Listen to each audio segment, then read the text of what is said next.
Números, capítulo de número 13, verso de número 1. E falou o Senhor a Moisés, dizendo: envia homens que espiem a terra de Canaã, que eu hei de dar aos filhos de Israel. Ponto.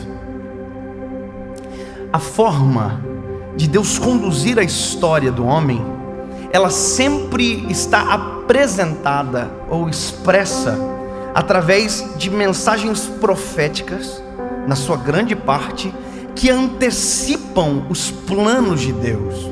José, antes de ser governador do Egito, foi avisado sobre aquilo que viria sobre ele, mesmo quando nada daquilo que era plano era realidade.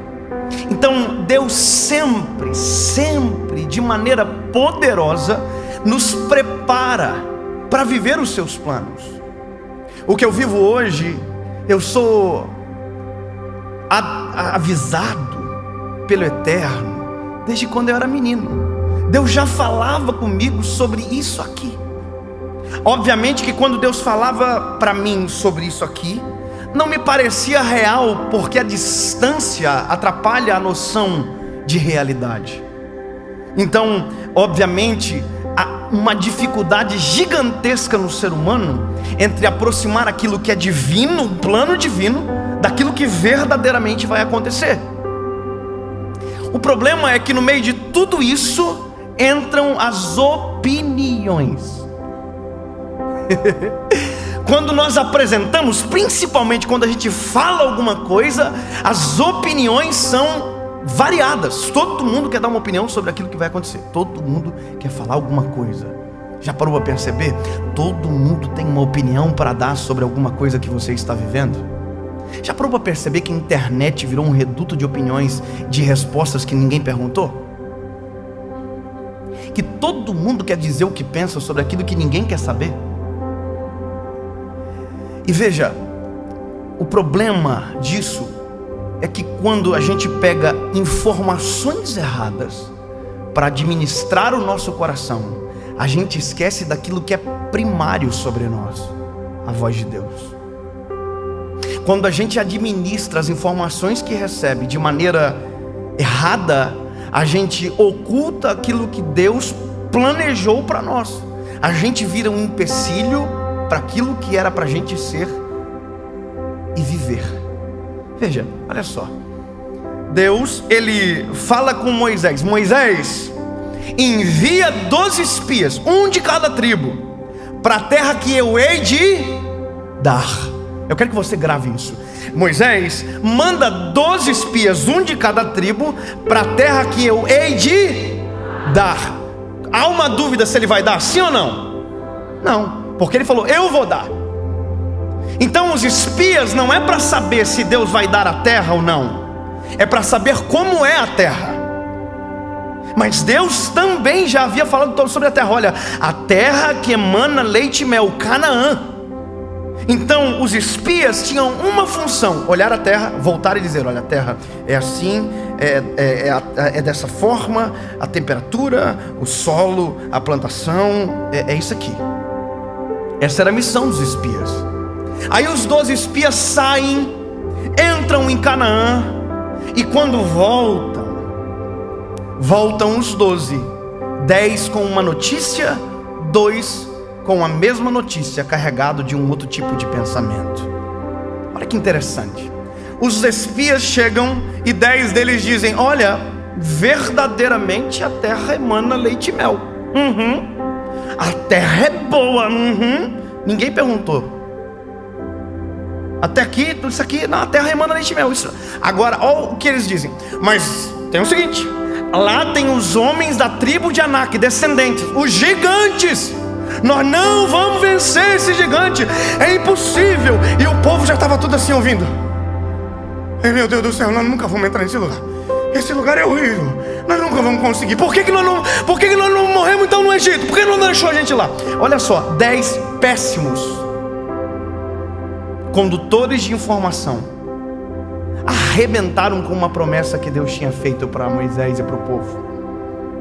Só que no meio dos 12 tem 2, Josué e Caleb. Josué e Caleb dizem: são gigantes, são grandes, mas nós vamos contra eles no nome do Senhor. Oh, aleluia! Ele está dizendo o seguinte: mais forte do que o gigante, mais forte do que o cenário, mais forte do que a circunstância, é a palavra liberada de Deus para nós. A terra já é nossa, a gente ainda não pisou o pé, mas Deus já deu. Agora, qual é o problema disso? A gente normalmente escolhe as pessoas que dizem que não vai dar certo, ao contrário daqueles que dizem vai dar certo. Parece que a gente gosta de coisa ruim, gente, pelo amor de Deus. Vou te dizer uma coisa, aconteceu comigo. Eu levei um pau esses dias de teólogo de plantão aí. O povo que não ganha alma para Jesus não faz nada para ninguém, não cuida da vida de ninguém, mas gosta de cuidar da vida de quem está fazendo alguma coisa. E olha só que interessante, o vídeo que eu mais apanhei na vida, eu nunca apanhei tanto. Bem engraçado. Hoje é engraçado, no dia quase matou eu. Meu psicológico foi lá embaixo, porque a gente sabe a pureza do coração, a gente sabe aquilo que está vivendo, a gente sabe o desejo, a intenção, sabe, pura, a gente sabe. Eu estava com a minha família, com a minha esposa, e passei o dia inteiro sendo apanhando. Mas olha o que eu não percebi. Tinha 36 mil comentários no vídeo. 35 mil pessoas estavam dizendo: Deus falou comigo, Deus mudou a minha vida através dessa palavra. Eu acordei triste, Deus mudou o meu coração, Deus restaurou a minha vida. Eu ia suicidar, não me suicidei. Aí teve 1000 comentários dizendo: isso aí é heresia, essas coisas que ele gosta de falar, herege, queima. E eu peguei, esqueci de 35 mil e dei ordem, moral, coragem para 1000. Naquele dia eu agi da forma que Deus não me chamou para agir. Porque se estão dizendo que está errado, que não vai dar certo, eu tenho que dizer para quem olhar para quem colocou no meu coração, para quem despertou a minha vida, para quem me tirou de uma cidadezinha chamada Joinville, que ninguém conhece quase no Brasil. É linda a cidade, mas ninguém quase conhece. Trouxe para o mundo inteiro para pregar o evangelho, que não tinha ninguém que conhecia. Hoje milhões de pessoas assistem, pregando sobre Jesus. Eu esqueci da promessa, esqueci dos 35 mil, olhei para 1000. Sabe qual é o nosso problema? A gente está olhando para as pessoas erradas para viver aquilo que Deus projetou para nós.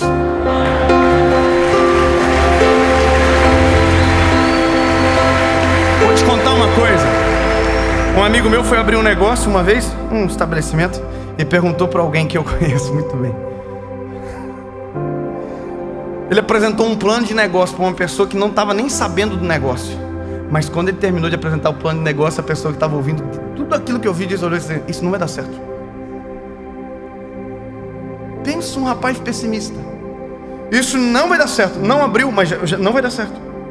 Mas não vai dar certo. Pastor, com quem que eu devo andar? Eu vou te dizer quem você precisa escolher para caminhar com você. Escolha as pessoas que têm noção da realidade, mas conhecem aquilo que Deus projetou e planejou para você. Começa a andar com pessoas que sabem que é difícil, que não te ocultam a dificuldade, mas te apresentam a esperança daquilo que Deus fará. Sabe, é a capacidade de olhar para um cenário de caos, onde todo mundo vê tempestade. É a gente andar com alguém dizendo: eu vejo Jesus andando por cima das águas, vindo para socorrer você do meio dessa tempestade.